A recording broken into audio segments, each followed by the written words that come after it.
Possibly. We're possibly on. Maybe. We have no clue. Welcome to Uncarcerated. I'm Lee Scott. I am Kevin Scott. And each and every week we bring you a little bit of insight into someone who has been incarcerated, sometimes still is incarcerated. And we also have conversations around the world of prison reform and police brutality and sentencing practices. All those conversations here, and then sometimes we just do fart and dick jokes. That's just how we do it here on Uncarcerated. Follow us at Uncarcerated on Twitter. Definitely like, rate, and subscribe here on YouTube. Hopefully, as this show progresses, not only are we going to get more and more guests, you'll talk to people that have been incarcerated before. You'll talk to people in the prison reform world, but also we're going to get better and better at the whole audio and video piece of this puzzle. So it's a bit of a shit show at this point. It does seem to be like mysterious. Like, yeah, is it working? Is it not working? We think it's a bit of a guessing game for some couple of middle-aged dudes trying to figure it out. I think we're doing the best that we can and trust that it is going to continue to improve. I really appreciate the viewers and listeners, whether you're watching this on YouTube or picking it up on Spotify or Apple Podcasts, however you are receiving this show. I appreciate you bearing with us because Kev and I are about to dump our own personal hard-earned money into this show, and the audio and video will improve. We'll have t-shirts available. We'll have a website, a Patreon page for those of you that want bonus episodes where it will strictly be fart and dick jokes. It's the exclusive. Yeah. We got that exclusive. Kev, how's your week been? The Waffle Stomp Gallery. It's good. It's been hectic. It's been very busy. Like the guaranteed income pilot. Can we touch on that for a second for people maybe who are tuning in for the first time?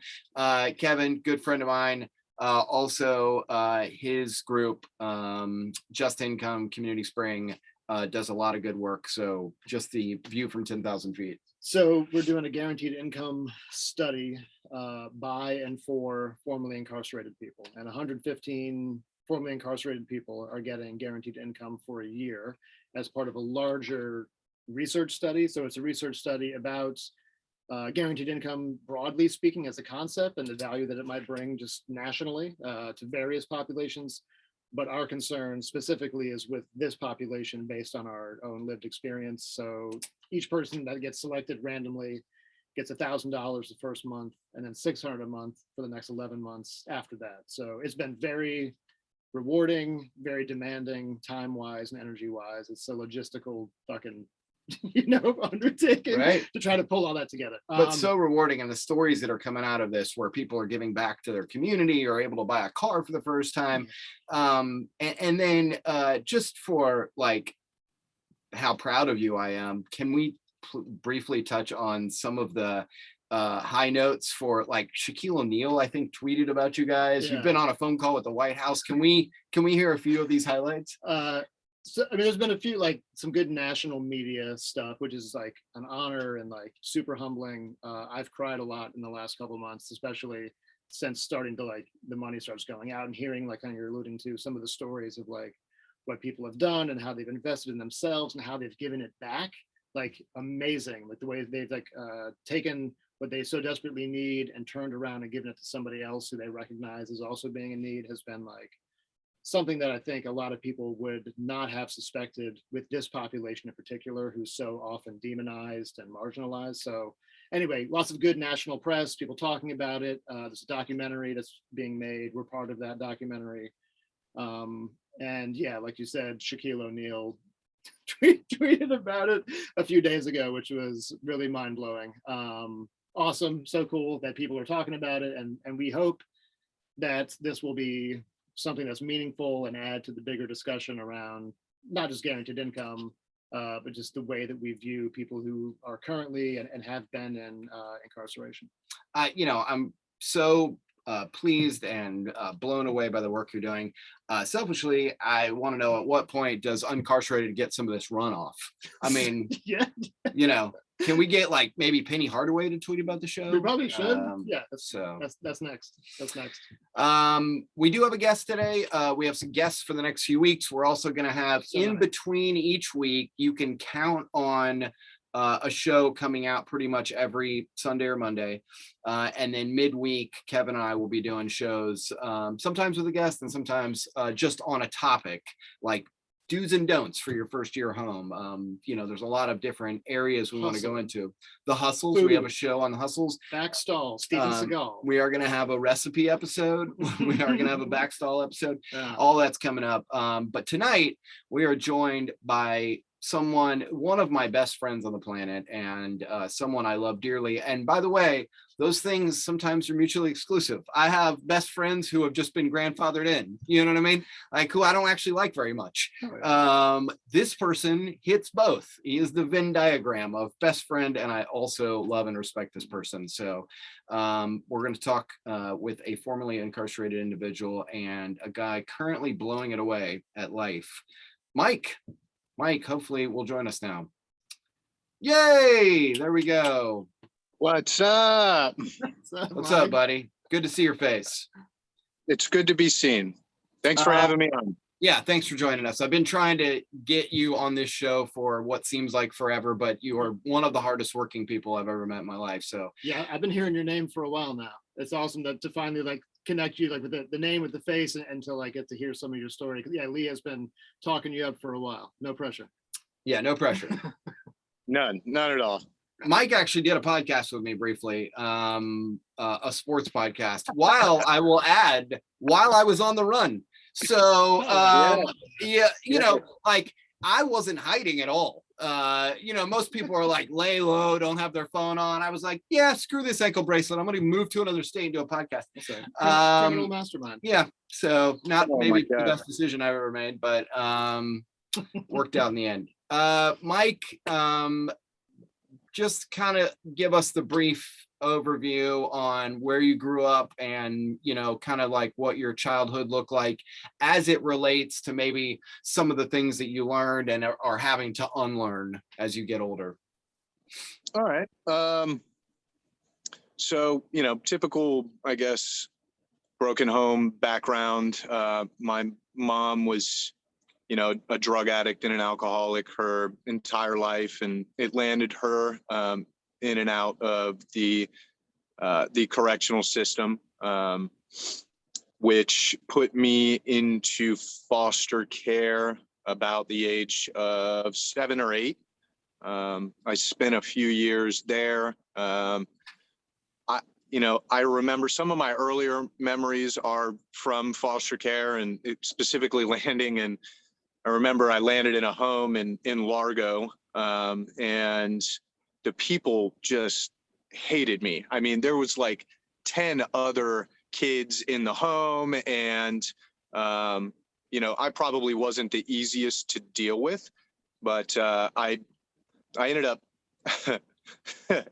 going to, I had counseling regularly, and I remember going in and telling them an outrageous story about them beating me or something, which wasn't true, but I just wanted to improve my situation. Well, that got me put into a boys' home. You're like, I think I can get to a better camp. Yeah, exactly. Let me, exactly. So when I went to the boys' home was kind of my first real taste with juvenile detention and with police interaction. The cool thing to do there was to run away, see how long you could stay gone. That obviously meant, stealing stuff from stores to make sure you were fed and this and that. And at 8 or 9 years old, I just wasn't, on the best path in life. So, you were fast forward at 8 and 9. You were escaping the boys' home. Oh yeah. I have always had this knack for befriending people that were older than me. I think partly because of like a security standpoint, and partly because I never really fit in with my age group.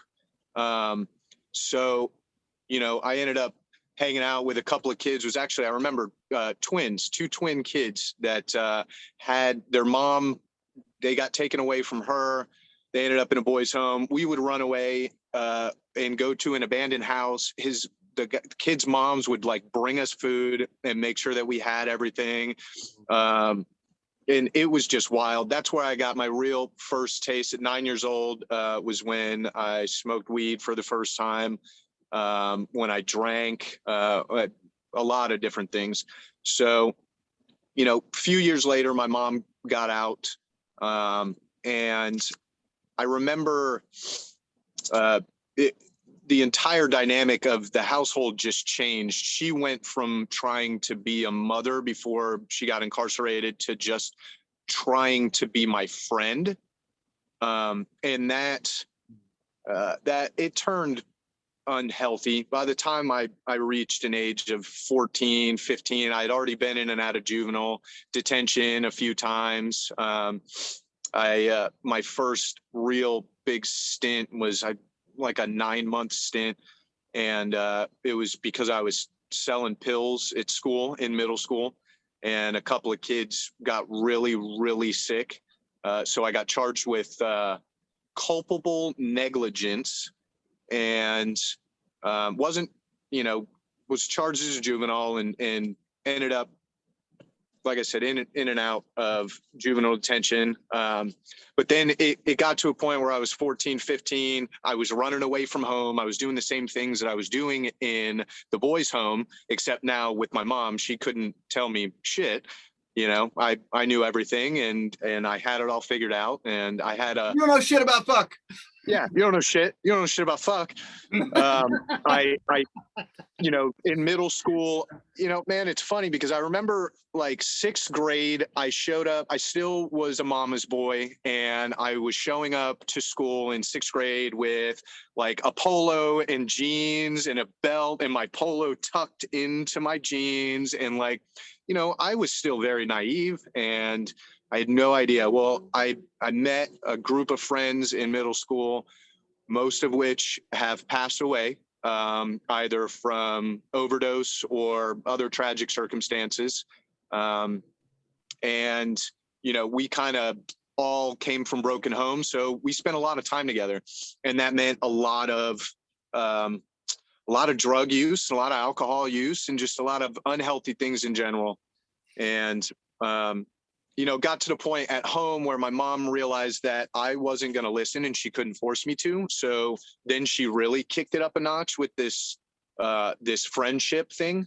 So I would come home from school, and she would offer me what she called a cocktail, which would be like a Soma and a Xanax and this and that. And like, she just, now looking back at it, it got really sad because I know what she was doing. She could see that she just wanted things to be the way that they were, and they never would be again.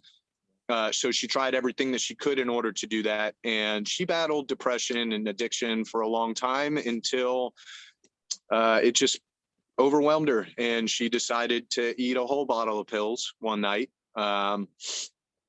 And after she took the bottle of pills, she then proceeded to write my brother and my sister and I letters, justifying and explaining, and it was very, very, very sad. I don't think I've still fully recovered from it. I haven't really, I'm doing a lot of really good and healthy things in my life, but that is still a very sensitive subject because I don't know whether to be sad or mad or, both. And it's just uncomfortable for the most part. And I haven't really found, I've talked with a couple of therapists about it, but I haven't really found the right one that I really, really wanted to open up to. So that's another chapter in my journey that I will address at some point. But after mom passed, it was bad. It was really, really bad. And I didn't, 18 years old, and I had no idea who the fuck I am or what I want to be or anything of that nature. I had dropped out of school at that point. I got my GED within like 3 months of dropping out of school. I was always naturally gifted in studies. Like I was that kid that you you know, you hear about that was just bored with school. So I would always leave. I just never really wanted to be there. You were like doing math problems on the board, like Goodwill Hunting.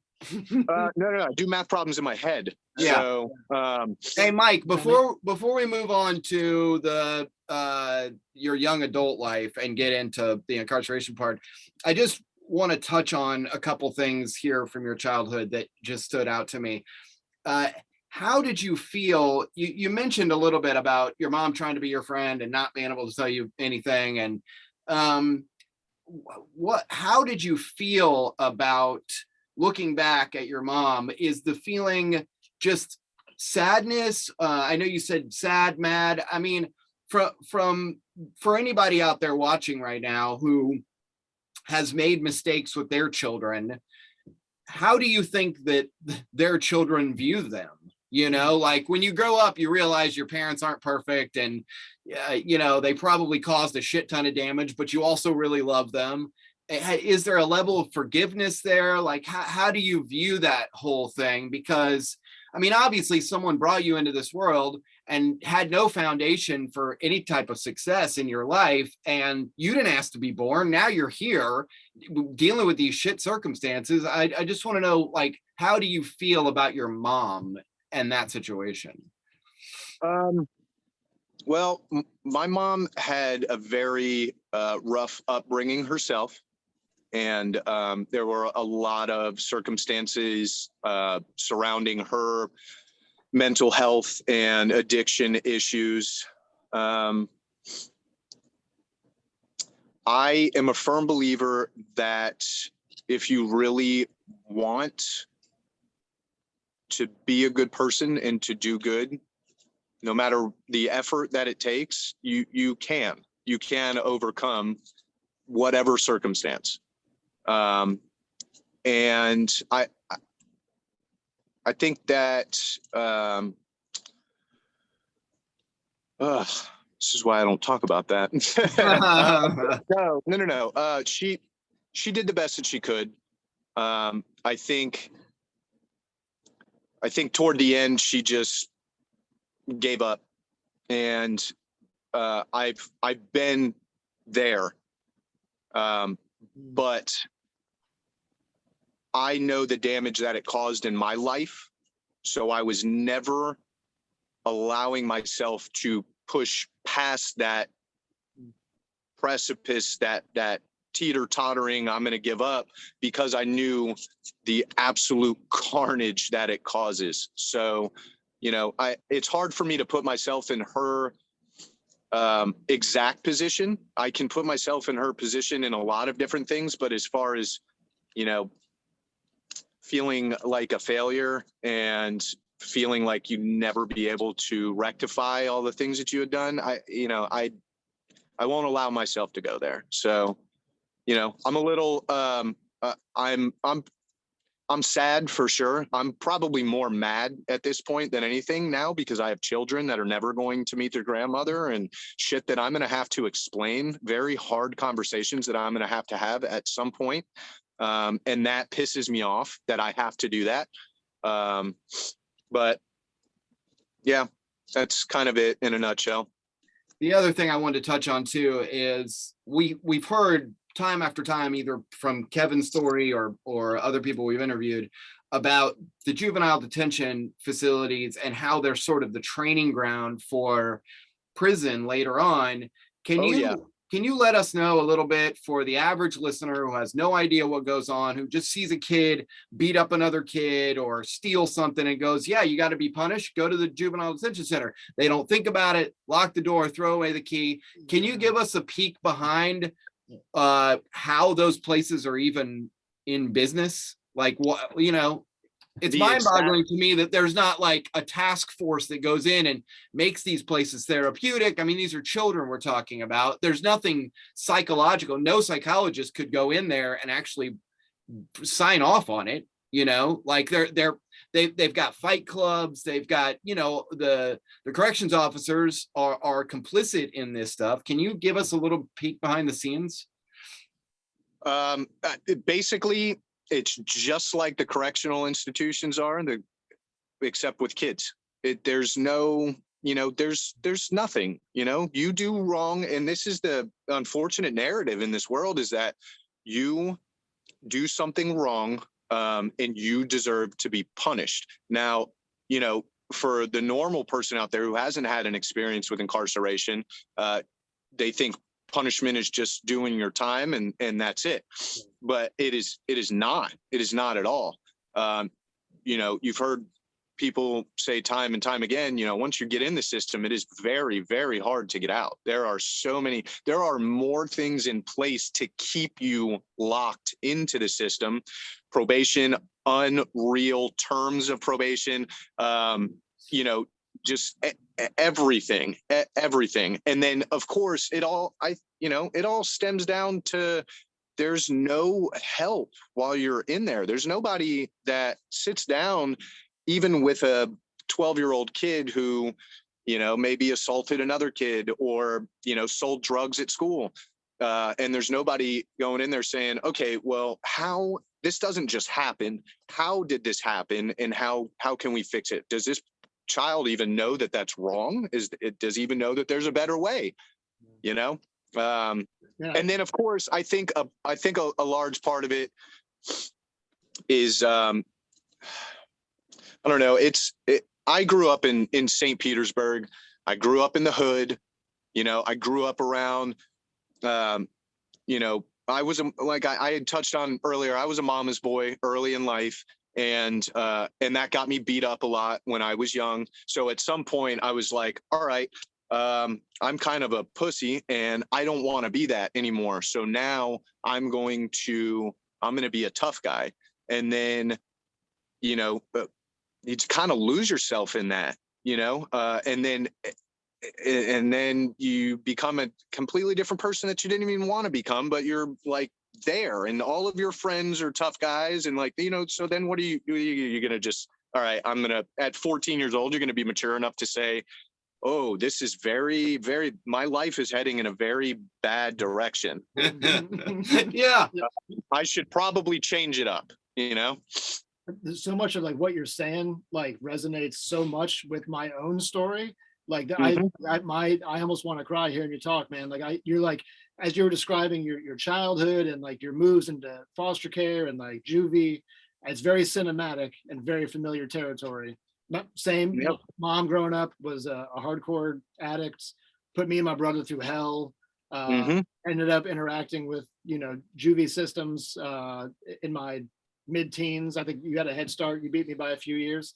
But I wonder, like, just thinking about like you were kind of alluding to, like once you get involved in the system, it's so hard to get out. I would even argue that before you had any correctional system, like even just like the foster system, like you were taken out of some sort of family home, regardless of its like healthiness, and put into this exterior apparatus that then sort of like steered your life from there. I'm wondering, like, thinking about like foster care, juvie, prison, if you almost felt like you're meant to be involved in systems, like that somehow like normalized your behavior, and like maybe like when you got to prison, you're like, yeah, here's just another system, or if it was like, holy fuck, like this is some new territory, or if that felt like just like the natural next step and what you had been given since you were a kid. By no fault of your own. I mean, are what you saying like at what point was like you're talking about like I'm doing a stint when I'm 12 and I'm thinking about like summer school, you know what I mean? Like that's not a normal narrative for a 12-year-old, but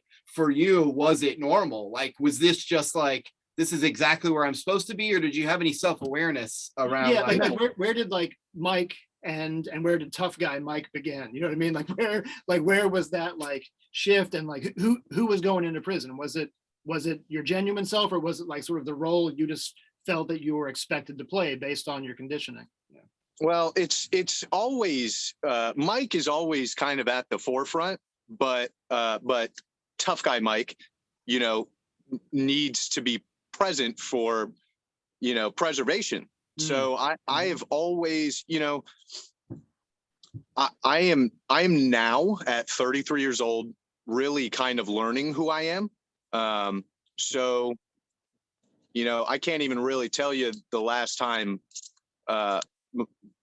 Mike was in full control. early in life. I just know that at some point I, born out of a pragmatic stance or whatever, I knew that where I was growing up, what I was going through, and who I was at the time were not going to correlate with each other. I needed to do something different, whether that meant changing myself into a tough guy or surrounding myself with people who were tough guys, whatever that meant. I knew that I needed to do that. And the issue was that tough guy came with also doing bad things and also doing drugs and also drinking alcohol. And then that it just, years go by, years and years go by. And then all of a sudden, I'm 18 and a bum and no goals, career path, no anything. And then, tragedy strikes. So, So you wake up as real Mike with all the consequences of tough guy Mike. Oh, of course. Oh, yeah. And that's something that I have. That's something that I have. I have pondered many a times, especially because I'm a blackout drunk. So, I will wake up and I will go, okay, what's my last conscious thought? Well, that was about 5 o'clock yesterday afternoon, and I know I didn't go to sleep. So what the hell did drunk Mike do? And the few friends that I do still have that remember that time, you could ask any one of them. I'm sure every single one of them has a story about me fighting a tree or, peeing on this person or just outrageous. You're supposed to fight people and pee on trees. You're doing it fucking backwards. Yeah, exactly. I'm just doing it backwards. Exactly. But no, it's very weird, and it's not something I can even really describe fully yet, but it's like two separate entities. And the person that I want to be, the person that I aspire to be, has had to wake up many a times and deal with the persona that I adapted out of fear and out of preservation. So Mike, you get to be 18, 19, 20. Now you're starting to deal with adult consequences. You've lost your mom at this point, right? So what did that start to look like, where now it's not just skipping school in juvie, which is traumatic enough as it is? By the way, I'd like to point out that you've gone to zero therapy or processed any of this stuff. And now we know that science shows us that that's all stored trauma. So now you're living with all these experiences. You've accrued these. Yeah. Now you're getting into your adult life. What did that start to look like? When did you face the criminal justice system? So it was actually about a year after my mom had passed. What I ended up getting arrested for the charges that eventually sent me to prison. The year leading up to it was, a lot of hurt and a lot of anger and a lot of grief, and not really taking the time to properly grieve. It was, okay, cry for, a couple of hours, and then I don't want to feel like this anymore, so I'm going to go numb. And that was day in, day out. I was involved with some bad stuff, just selling drugs and robbing people, just making sure that I had what I needed to get high and get drunk and not think about any of that. So that went on for about a year. Without going too much into the circumstances leading up to my arrest, my brother and I ended up at a party one night. My brother's 5 years younger than me. And, we had a friend and my brother and I, and my brother had an issue with some of the people that were there. And there was a big argument started, and a gun got brought out and was waved around. And then the people whose house we were at that were partying actually had parents, and they came out of their bedroom. Yeah. And then the cops were getting called, and all the while I am like on on the corner of like a blackout stage. I was very, very highly intoxicated. And so basically when the cops showed up, I was the one with the gun. And that story just never changed. I knew what juvenile detention had done for me.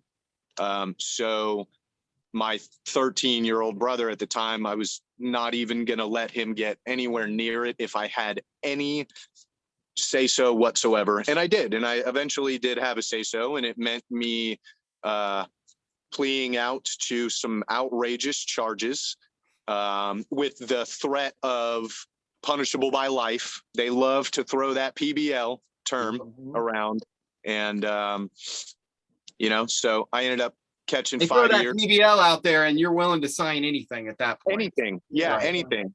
Yeah. Oh, so you mean I could go and get life? And of course, the public defender is going, yeah, absolutely. Yeah, you could get life. Actually, probably will get life. You got to think about it.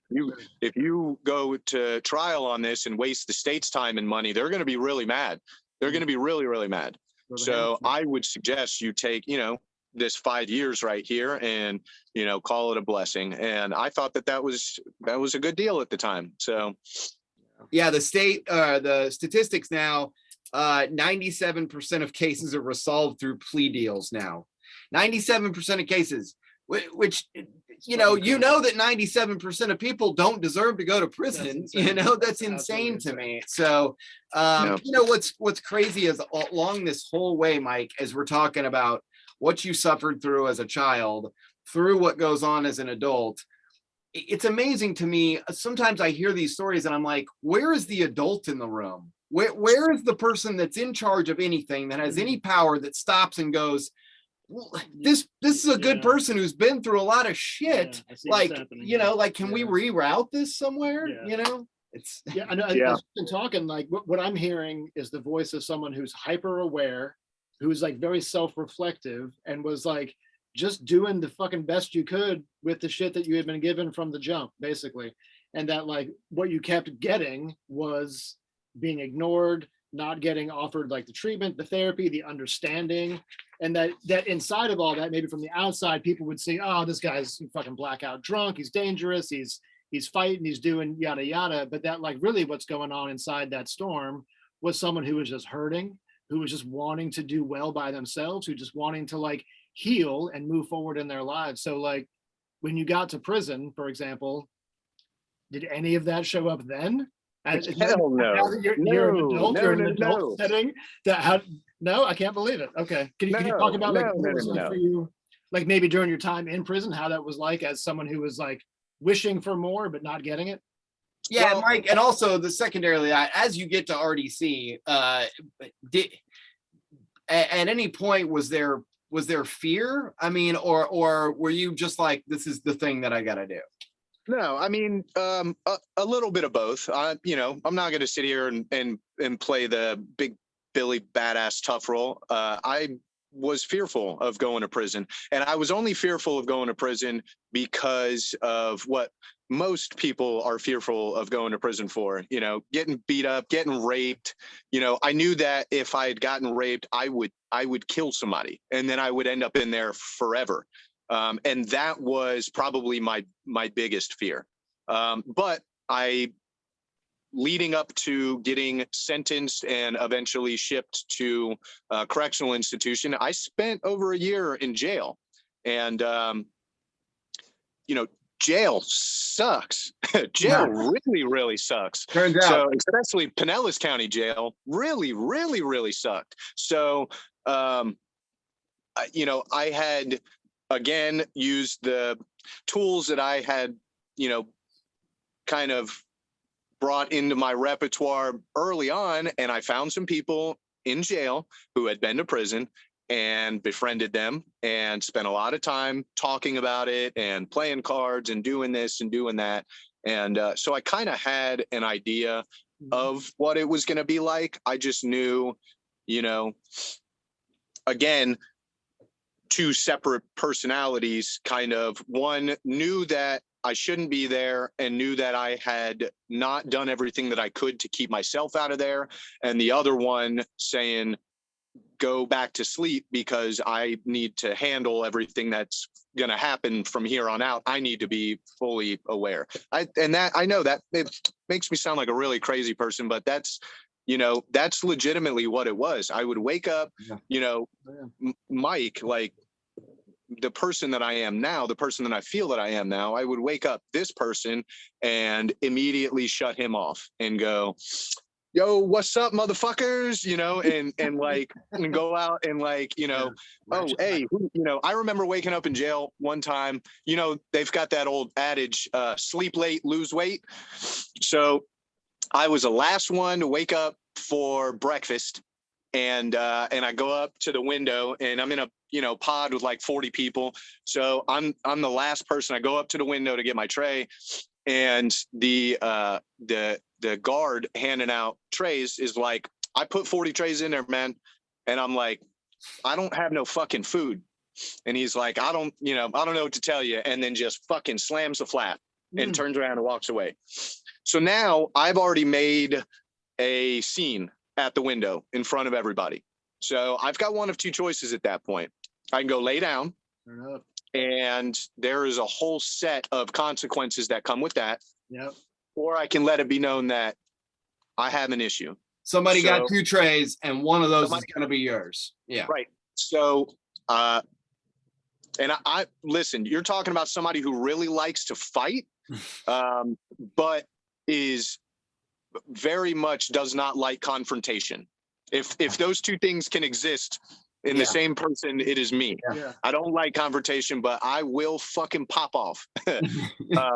So I'm super nervous and standing in the middle of the day room, and I'm like, all right, whichever one of y'all motherfuckers took my tray, your mom is a bitch. And fuck you, basically.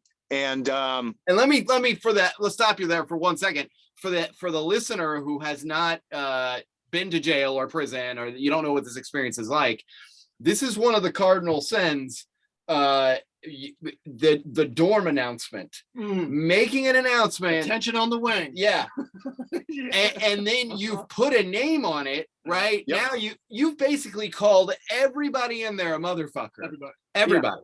Right. Yep. I mean, that's how it's viewed when you're in jail. Yeah, and it wasn't motherfucker, it was fuckboy, because you know that is, no. You know, like, the whole point of the announcement was to prompt whichever person took this second tray to answer up, so that way I can get mine. So anybody who's been incarcerated knows the old term fuckboy, and if you get called a fuckboy, I mean, again, you've got one of two choices, right?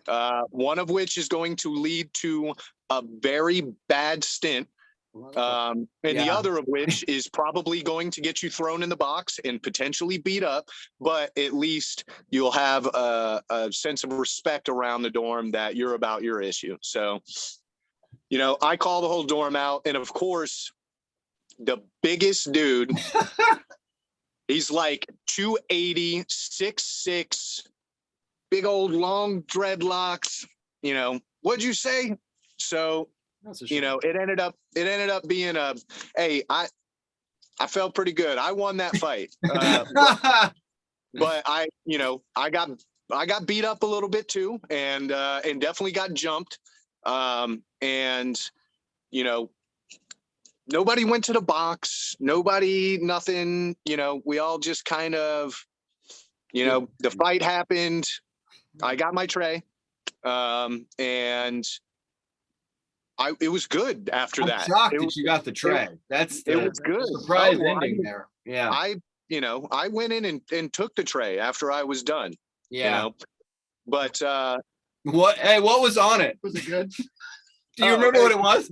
Dude, are you kidding me? It was probably like whatever noodles with meat sauce and you know, it wasn't any. Oh, no. This was breakfast time. That was probably cereal or some shit. You know, all three of us in here right now have been through these experiences over and over and over again. Do you ever like stop and take a step back and think like, obviously you're inside of this situation and you're like, well, I have to fight. I'm starving. I can't have someone take my food every day. But then when you take a step back and you're like, what has happened to my life where I'm fighting over noodles and meat sauce? Yeah. Like it's insane. It's crazy that we, as and well. then I think we all just normalize it so that we can get through it, but it's not normal. Well, you know as well as I do, it's never going to be about the coffee cakes or the chicken or the noodles or anything like that. It's going to be about you, for whatever reason, got put into a bad position to where you are either going to have to speak your issue or expect more of these situations.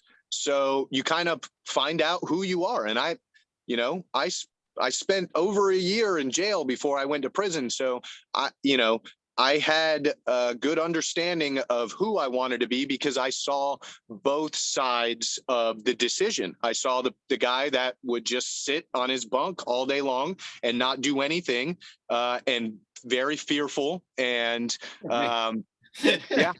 Yeah, that was you. Yeah, absolutely. Boy. Yeah.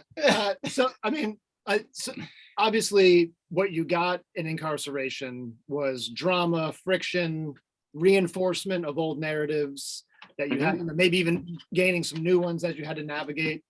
Not to jump too far ahead, but what did you really need? What would have actually benefited you in a genuine way? If you could like kind of reflect backwards, like, man, really what I needed was fill in the blank. We know what you got, which was more damage. Like what would really have been meaningful to Mike and like actually made a difference in your life? Well, I can only answer that with what did eventually help. And believe it or not, it was getting myself put into that position at Lottie, having an opportunity to go to a place where I could surround myself with people who could recognize the talent that I had or the genuine love and compassion that I had as a person. And I will always attribute this to Lee Scott. For whatever reason, Lee made me feel comfortable about being that goofy person, and let me know that it was before I got incarcerated. I didn't think really being funny or being articulate or anything like that was cool. So I always suppressed that side of myself. I've always been smart and always been articulate, but I've always hid that because the people that I surrounded myself with were not. And there was no identification there, so I just suppressed that person. So I don't think that I ever really had an opportunity to cultivate that side of me. And getting put into foster care and then juvenile detention and then addiction and then falling in with the crowd and, none of that. There was no point whatsoever where, the only thing that might have helped is if my mom sobered up and we moved to another state and I could start all over again.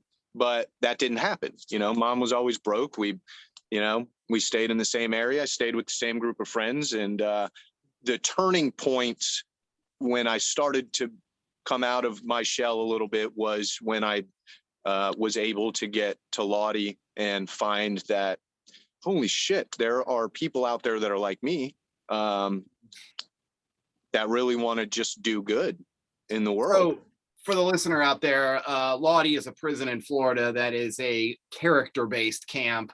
When we first got there, it was faith and character, and there was hardly any character. It was all faith-based stuff. So you go to religious programming, you go to church 7 days a week. There wasn't any of those other programs, but we happened to be there at a really special time where there was locked up was an attorney, a doctor, Corey, who's been on the show, myself, and another guy.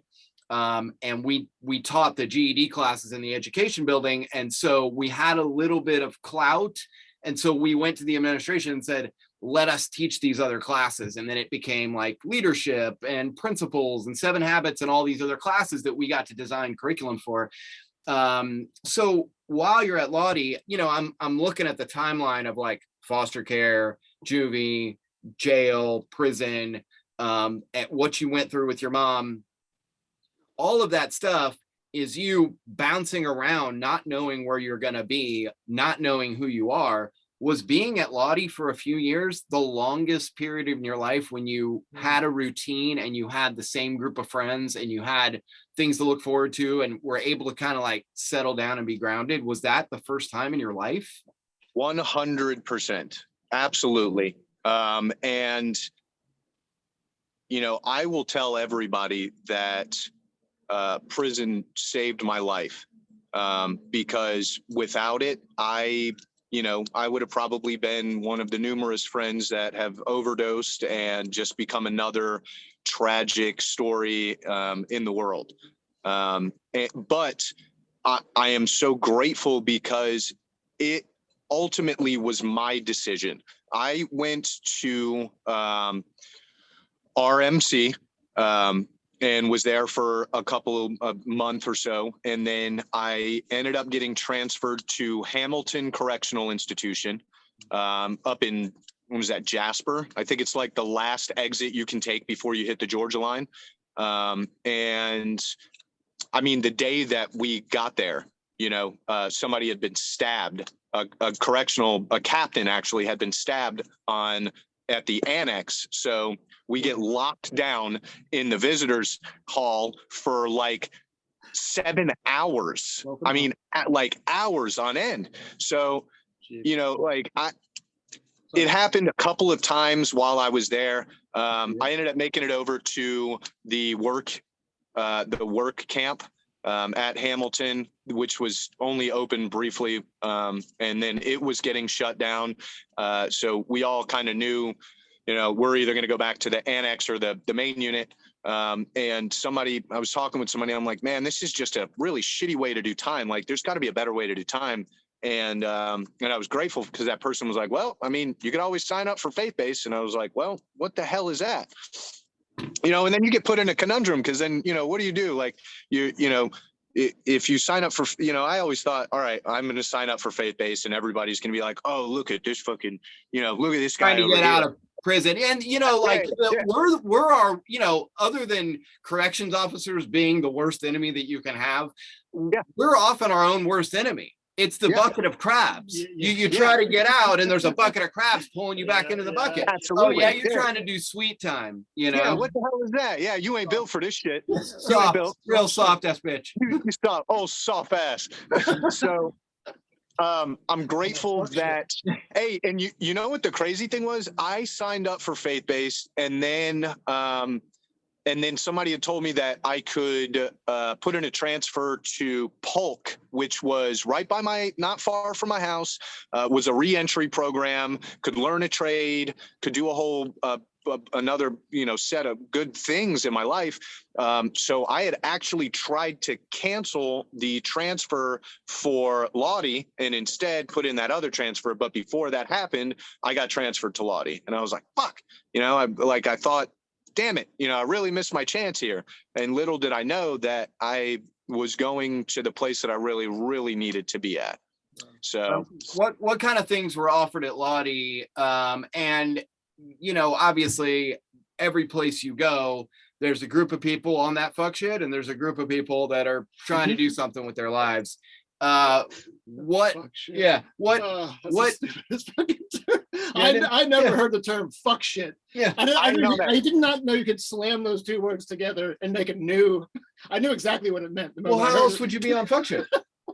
No. It's actually one big long word. Yeah. I ain't on that fuck shit. I know. I ain't on that fuck shit. Yeah. That's an elegant term. Anyway. Yeah.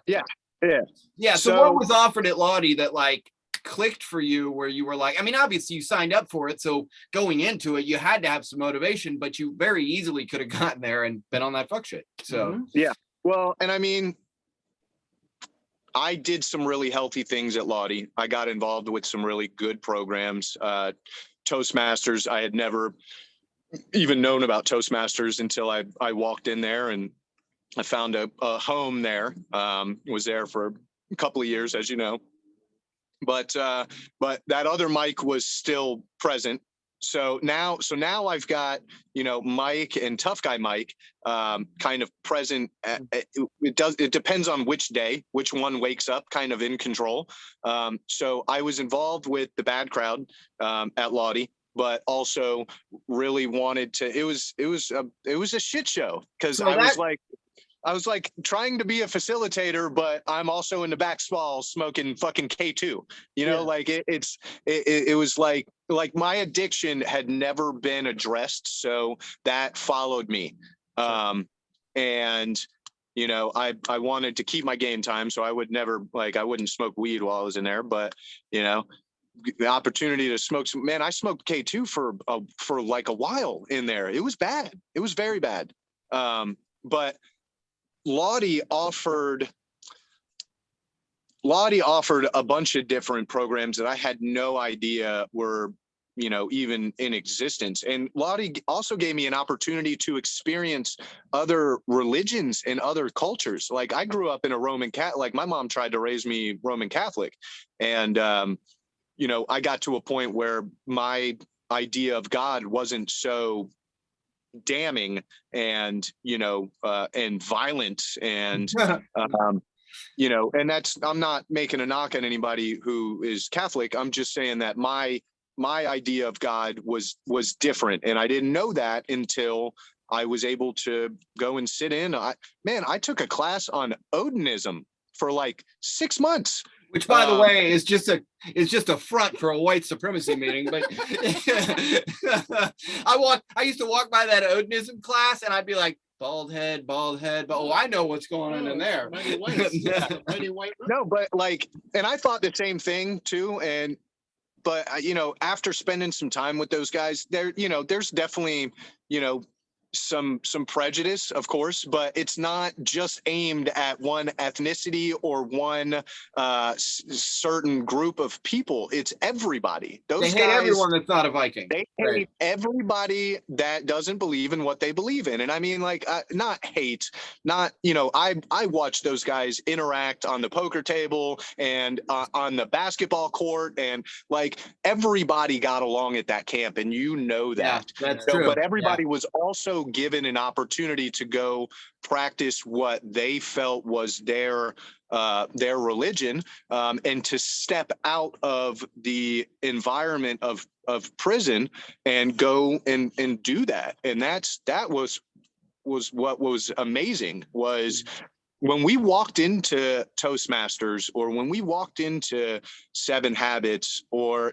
even when we went to Modality and we're having to go to the classes for Modality, we made it like a hangout fest, man. It was we were writing skits. It was almost like not being, I looked forward to days where I would speak in front of 200, 300 fucking inmates and I would, I'm gonna just go ahead and throw this out there. Every time I spoke at a meeting, I fucking won first place. Yeah. Every single time. So it gave me an opportunity to really open up and to really cultivate that side of myself. And that's the person that I feel like I am today. It's amazing. Like you kind of alluded to it earlier too, that you're smart, you're well-spoken, and you kind of dumbed yourself down a little bit, or maybe held that back as you were kind of coming up around the people you were with. It makes a lot of sense to me, similar kind of thing. And you're just talking about how when you got to Lottie, that maybe that was sort of old Mike, new Mike had their little war going on there, but that you slowly started to kind of peel away and kind of get into this more positive, path. Yeah. Do you think that looking back, maybe it's easier to see, but the things that were beneficial, that were genuinely positive to you, did they come from the institution, from the system itself, or from the other prisoners that were there with you? Which of those had the greater impact? What was more meaningful for you? Oh, for certain, the other inmates. Like Lee said earlier, if it wasn't for Lee and DeFonte and Stingley and some of the other guys that were there, these other classes wouldn't have even been available. And I mean, they met a lot of resistance getting these things started up. I mean, it was day in. I mean, they didn't have anything else to do anyway, so they were going to be they were going to be persistent with it. But it took a long time to get these things started up, and we were just trying to get out of going to work. Oh my God. Yeah, dude, you are the non-workingest motherfucker I've ever met in my I life. wasn't trying to carry a weed eater on the side of the road. Let me teach Oh. a class. I got this. Dude, I don't even trust you with an impact, like let alone a weed eater with like a diamond tip on the edge. Like, no way, dude. Mike, I know we got to start wrapping this up and get towards the end here. So I do want to shift. One thing I want to touch on as you come home, this idea that we've carried throughout your life here of there being two Mikes. And now you've finally gotten a chance to, from what I can see, feel good about yourself, feel good about actual Mike, get praise, get love, get attention, win contests. For the first time in your life, you're actually feeding that good wolf instead of feeding the bad wolf. However, there's still both wolves are still in there. And I know from personal experience that duplicitousness, that idea that there can be two me's and I can be really good at it, like I'm going to go do all this stuff during the day, but at night I'm going to be doing blow and whatever else, and no one's ever going to know about it. That's dangerous. For some people, you get in trouble very quickly, or people only know the bad wolf. But for the people who are smart and are able to foster those two yous, it's really dangerous. So how did this affect you as you came home, and what kind of bumps did you face as you came home? I fell flat on my face. I never ever addressed my addiction and my alcoholism. It's something that I picked up from my mom, and I know that I did because it was okay for her to do it. And eventually we started doing it together. And that was my go-to when things became difficult. So when I got out of prison, things were very difficult. It was a bit of an adjustment for me, and I had no idea how much of an adjustment it was until, years after, and talking, my brother ended up doing some really good and healthy things in his life. So he was in a position where he could house me when I got out, and I want you to remember that I got sentenced to prison at 19. So I spent all of my early and mid 20s in prison. All the time that you're supposed to grow into the person that you're going to be for the rest of your life was spent behind bars. So when I finally got released, as I do with everything in my life, I started overthinking things. I realized that I did not have a career. I did not have a family. I did not have capital. I had no way to, all these things had become important while I was in prison. So I immediately jumped into a relationship. I started using again. Well, I started drinking again. Drinking has always been the biggest bane for me, which is why I am now 7 months sober and an active member of Alcoholics Anonymous. Where's the hand clap button on here, Sarah? Yeah. Let's see. Yeah. Let's do this. Let's do this thing. There we go. Oh, it's right over Kevin's face. I don't know if I can take that off. Cool. Oh well. Great job. No, just leave that over Kevin's face for the duration. It looks like you have a horn. Yeah. So I got out and I tried to do all of these things way too quickly. And then somebody had, an unhealthy friend of mine had suggested that I sign up for St. Pete College so that way I could apply for grants and then I would have money. So I did just that. And I put myself about 10 grand in debt and blew it all. And then dropped out and got into a really unhealthy relationship. And then about a year after I got released from prison, I ended up getting sentenced to 90 days in Orange County jail. So drunk at downtown Disney, got into a fight. Sounds like my worst nightmare. Got into a fight, drunk, ended up being subdued by a whole bunch of cops. And, I ended up getting 90 days for that. And then that 90 days was probably a bigger wake up call than prison was, because it was like, man, here you are again. Like, you didn't even make it a year. You didn't even make it a year. So I was grateful after I got out of jail that time. It's the last time I had to spend any duration in jail. And I got connected with my now wife, who I knew from high school. And I think probably the biggest part of my growth and development is my wife, because she is a person that is in my life that is not scared of good Mike or bad Mike, and has always just told me how it was and what it was. And for some reason, I always respected that. And that's something that I haven't really had in other relationships. I just got to a point where I was like, fuck you. Like, I'll go find somebody else, whatever. But I didn't do that with her, and she put up with a lot of shit. But I now have a family, a couple of kids. Got your own business? Yeah. I have a plumbing business. Yeah, go ahead and plug away, Mike. I work 80, 90 hours a week. I'm very overwhelmed a lot of the time, but in my recovery program, I'm learning how to wake up and focus which Mike I decide to be that day. And that has been something that I have never had. And there are good days and there are bad days. And, you're never going to wake up the same person every day. Your chemicals change, everything changes, circumstances. It could be raining. It could, you could wake up late for work.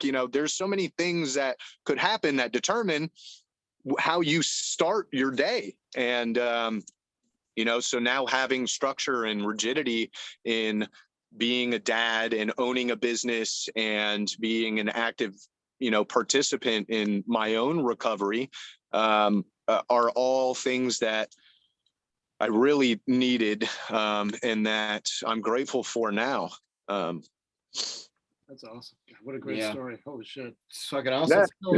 I mean, at any point, this story could have been, remember Mike? He was a great guy, right? Guess who went back? Mike. I mean, at any point, sad ending was. It's amazing that you get to be the man that you actually are, because I've always seen the person that you really are.